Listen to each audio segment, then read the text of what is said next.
Welcome to the Here We Grow podcast. I'm your host, Dov Girnun, and you're listening to the real stories, the bold moves, and the tough truths behind what it really takes to grow your business.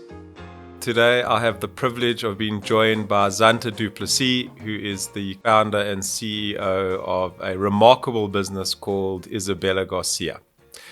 So Zanta is a close friend. Thank you for joining me. It's really great to have you on the show today.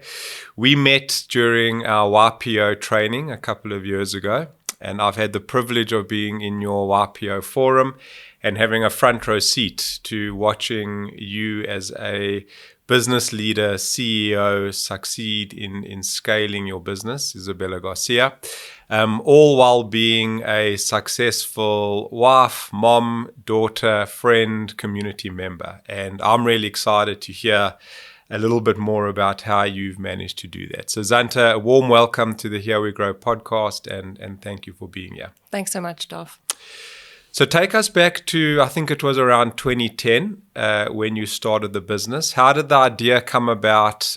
Give us a little bit of the history of Isabella Garcia. I'm going to call it IG just to keep it short, but we're referring to Isabella Garcia. So I grew up in Johannesburg, one of three daughters. And after school, I studied business communication at NWU. Straight after varsity, I started looking into which positions are available and received two opportunities on the same day. One was in my field of study and the other one not so much. So I decided to go for the one that wasn't in my field of study because I said yes to that first. And I started working as one of the first two client care consultants at an insurance company in South Africa. So the CEO at that stage wanted to create a new department, and the two people in client care had to test this new idea. And I will never forget the day that I met Shachar, because he told me, forget everything you were taught, I'm going to teach you the way. And I was like, okay. And he then exposed me to the marketing methodologies of an American marketing guru called J. Abram. So, long story short, being who I am, I naturally pivoted into more of a research and development role inside the insurance company. And that basically entailed how do you improve sales and also how do you ensure longevity of clients. So I set up the department, I managed it, and then became R&D general manager for this company. So in 2008, Shachar arranged a meeting with me. It's like, and he asked me, what would you like to do with your life? And I said, I'd love to run a company. Obviously how long not had yours. you been? How long had you been working in this insurance business? I started in 2003, January. Okay, so you have 5 years kind of experience until he... And he was happy that I said not his. And he said, okay, good. Go find a business idea. I will fund you. As long as he could be majority shareholder. And off I went. Now, at that point in time, I was responsible on the insurance side to also source gifting. And I met another lady. Her name was Maria. But just before I tell you about Maria, I started realizing that there's a couple of things that J. Abrams said in his teachings and what Shachar taught me and some of my own common sense that made me understand that what they were doing was working, it was successful, they could market to a lot of people, and people felt comfortable to pay small premiums per month. And I started juggling with the idea of going to other companies to ask, whether we couldn't promote their products to the insurance policyholders. But as I went out to these companies, I received a lot of objections against this because they had agents in place, and it would be difficult for them now to have another channel that sales would, be made through.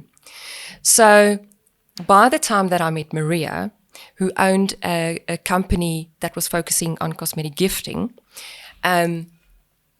I realized that, okay, Maria didn't have agents, so that's a good thing, okay? And it enabled us to be able to test that concept. So Maria taught me everything that I know about cosmetics and about storytelling and about how to present cosmetics for the masterpieces that they are. Maria had some formulations that she owned in her personal capacity. And we set up an agreement whereas we could then utilize those formulations, but we had to set up our own brand, do our own wording, our own packaging. And I had 4 months to do this. So I remember signing off artworks on Christmas Eve 2009 in the Drakensberg and standing in front of our current tube supplier, Bowler Plastics, on the 4th of January, getting this right. And our first year in function was actually next to Emerantia Dam, agenda point, figuring out names for our products. So this is how IG actually started.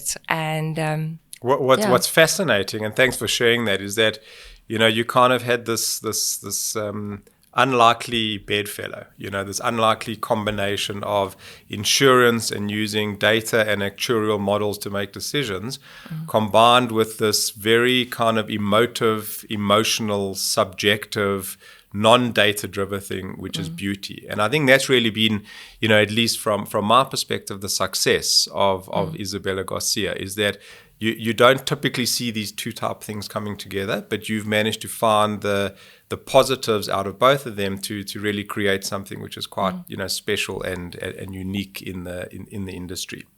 So you're often called the brains behind the beauty, but tell us in your own words, you know, who is Zanta? You know, who is this person who is, you know, we'll talk a little bit later, kind of the face of the, you know, of the brand, but this person who has now built this really successful business in South Africa. Who's the person behind Zanta is somebody that want to lie on a deathbed one day and say, I did my best. Zanta is a mom. She's a wife. She's a daughter. She's a sister. She's a friend. She's a colleague. Just like everybody else. But Zanta is on a mission. Zanta's on a mission to change the world beauty stage. Zanta has another 25 years that she'll have enough energy to tackle every challenge that comes our way. And she really wants to serve people and to make a difference to people's lives. That's why our mission is to provide women and men with everything they need to be their best and most beautiful. Because at the end of the day, that determines so much of our destiny, determines so much of how we feel about ourselves and the confidence that we have. So, that's the mission. Zanta loves music, playing piano. Some people find it amusing that I love camping. I actually do. And I love exercise and exercising, but in absolute ideal conditions. 5 o'clock in the morning with a fan right at me and music playing in the background. Sounds like me as a fair weather golfer. Yeah, exactly. You know, as long as there's no wind, rain, and it's not too hot, and then it's perfect for golf, which is obviously not always the case. You mentioned earlier Shachar, so and he seemed to play quite an important role in your life. Tell me a little bit more around, you know, how he's been such an impact, why he's been a mentor, what have you learned from him? And anyone else, you know, who are the other key people that have really shaped your business and personal life? I've been so blessed to have Shachar in my life. He started off as being my boss, then turned into my teacher, then into my mentor, and today my majority shareholder. And I'm so privileged to be able to say that I've got a really good relationship with Shachar. So Shachar's an actuary. And he exposed me to how actuarial principles could be applied in business. And when I say that Shachar really taught me everything that I know about business, that is really true because I didn't study a business degree. So Shachar... Well, he told you to forget everything that you had studied anyway, right? In any case, he was like, forget everything about marketing. No choice. Yeah. I love that. And so, I mean, one of the first lessons was, Zanta, do you know what business is about? It's about buying for one and selling for two. Yeah. And, you know, we often complicate things. But at the core, that is the core, okay? We have to do something of value that people appreciate and that people are willing to pay at that 2 rand. So I'm super grateful for Shachar's influence in my life and for also being such an a balanced role model. You know, you don't see it often, but Chach is really a person who's very diligent at everything in his life, being a good family man, religious but business focused, looking after his health. So he was such a good example to me, and for that I'm truly grateful. That's amazing. You are fortunate because, you can almost find, that you have this mentor or this person that you look up to. Absolutely. And in one part of their life, that's what you want to try emulate. But then once you get to know them a bit better, you realize that actually you don't want to emulate the other parts of their lives. They may not be a good family man, they may not be honest, they may not, whatever that may be. So it is really, really fortunate that you found someone who is so well balanced. So he is an actuary, and obviously, as I said earlier, kind of combining the two is unique. But how have you managed to apply that kind of data-driven thinking to shape customer experience in the beauty industry? It just seems like a bit of an oxymoron, but you've obviously nailed it. So how have you managed to do that in such two different worlds? So because we allow people to pay off purchases, okay, we have mimicked sort of what happens in an insurance company. And that was the main reason that we needed to bring in these actuarial principles. So why is that better for the client? And why is that better for our clients? Because we actually invest a lot of money in their beauty journeys without breaking even for quite a long time. Now, what makes that better for the client is the fact that they can receive a lot of products together, okay, so that they can use a complete range of products. So you don't have to go to the shop and buy a face wash in January and then a day cream in March and then, a mask in October. You can now use everything together.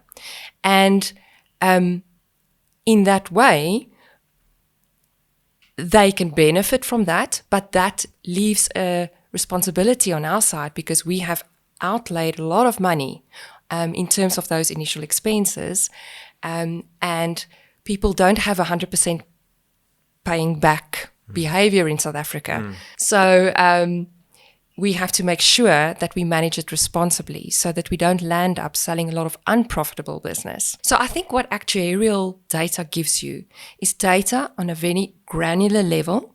And because they give you the future predictions rather than looking at the historical information from accounting, okay, it helps you to make pinpointed decisions that takes the company to a better place, but also on an accounting basis. It's a super advantage, and it makes me think of Merchant Capital and our business. We are making credit decisions based on live data. The behavior of how a potential client behaved in the past is not always a predictor of how they're going to behave in the future. So because of the way we kind of utilize live data on a daily basis, we're also able to make those decisions very quickly. So I think the thesis is very similar. Absolutely. We're just applying it in a credit world where, you're applying it in the world of beauty. It's brilliant. I absolutely love it.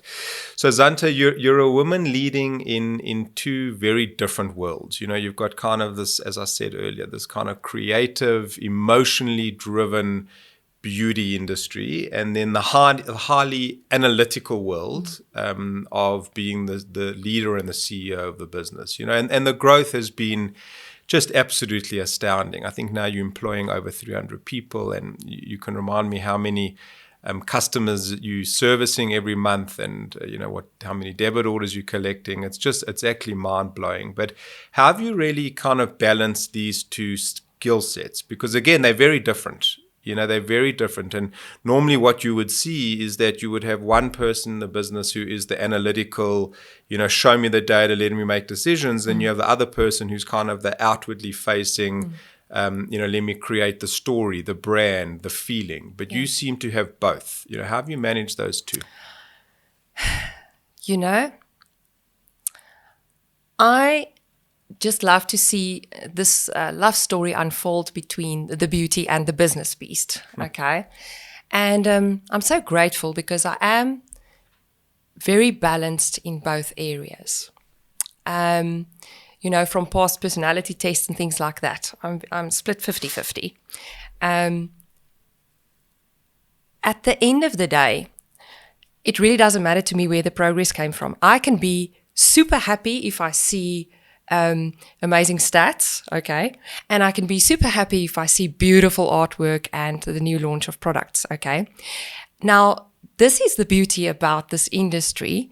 It does actually require a mix. And as long as we can create a unique experience for our clients that makes a difference to them, that is all that matters at the end of the day. But I'm really grateful that I can apply both. I'm really grateful that I have the capability to be able to incorporate, actually what I studied, and then what Shaka taught me, and then what Maria taught me, and then what I had to learn over the years, all into this orchestra. Because that's what it feels like to me. It's this orchestra. You've got these different musicians. They all have to have their own skill sets, their love for what they do. And it is like keeping it in rhythm and, at the end of the day, playing this beautiful song. And that song is made up of a part that is creative and a part that's very analytical and data-driven.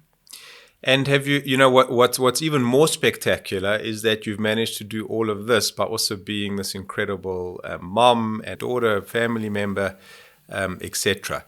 Do you apply the same type of rigor in the way you lead your house, with your boys and Peter? I've had the privilege of meeting Peter. I know he's a passionate pilot. I know he works in the business as well.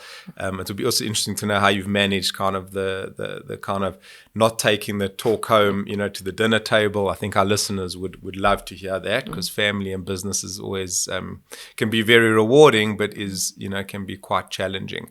So maybe just to answer the first question, is that the same Zanta that you would find at home? It's a good question. The other day I asked my eldest son, did he feel ever that we didn't manage the balance okay? I asked him, did he ever feel... Do you mean the work-life balance? The balance between work. Because yes. When he was born, okay, that's basically when the business needed to start, okay? And Nicole's response was no. He always felt that we managed that very well. I can't say it was without its challenges. Sure. What I can say is that I'm very diligent, and I try to be diligent in all areas. So what I try and do is when I'm at work, I'm really at work. When I'm at home, I really try my best to really be at home.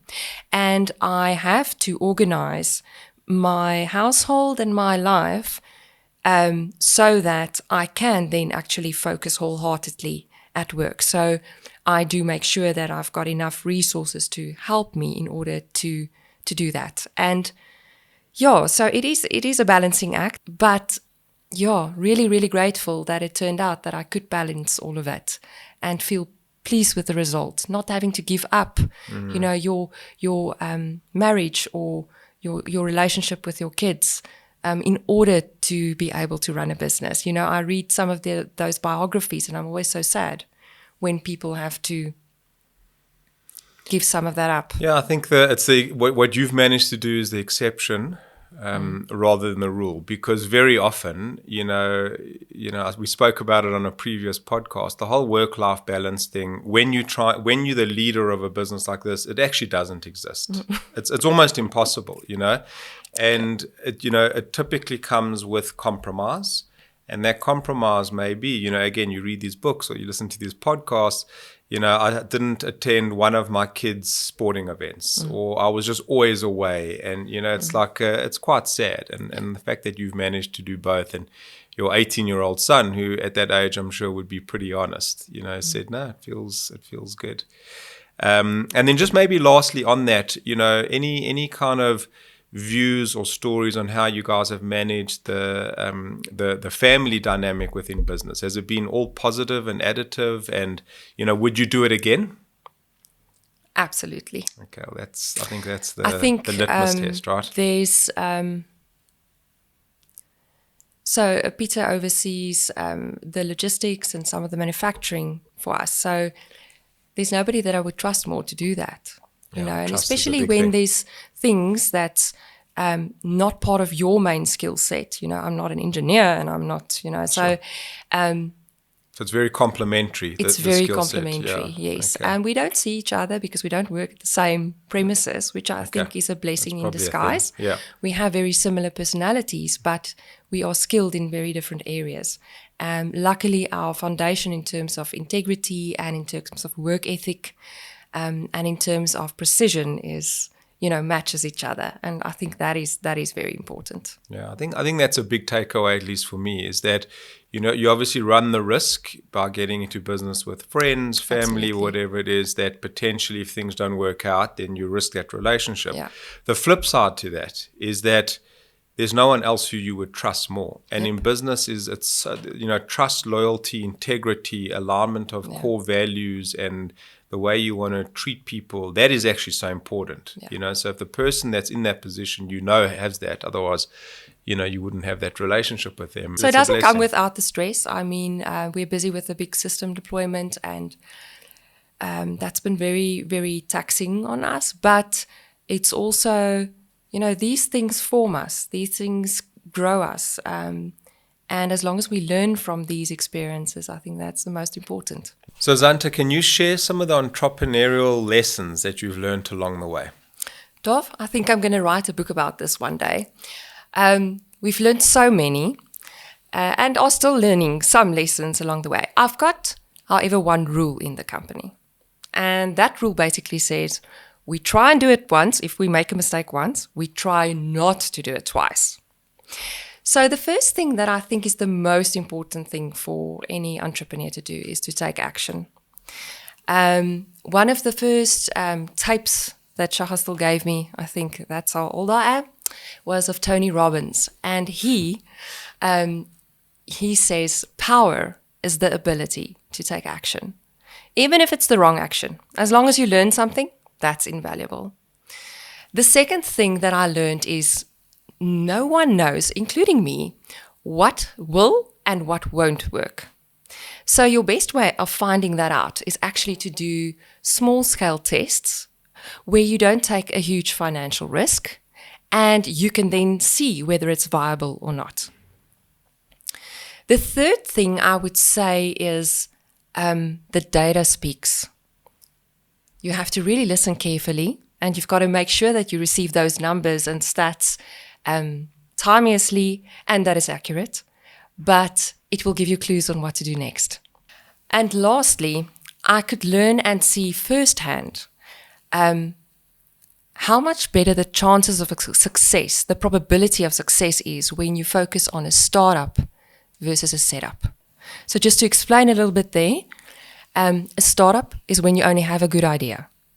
A setup is when you can leverage from relationships, distribution, leads, anything like that, that can give you a more solid foundation. I love all of them, and I think the listeners are going to get huge benefit out of that. I can personally resonate with all of them, but specifically number 2.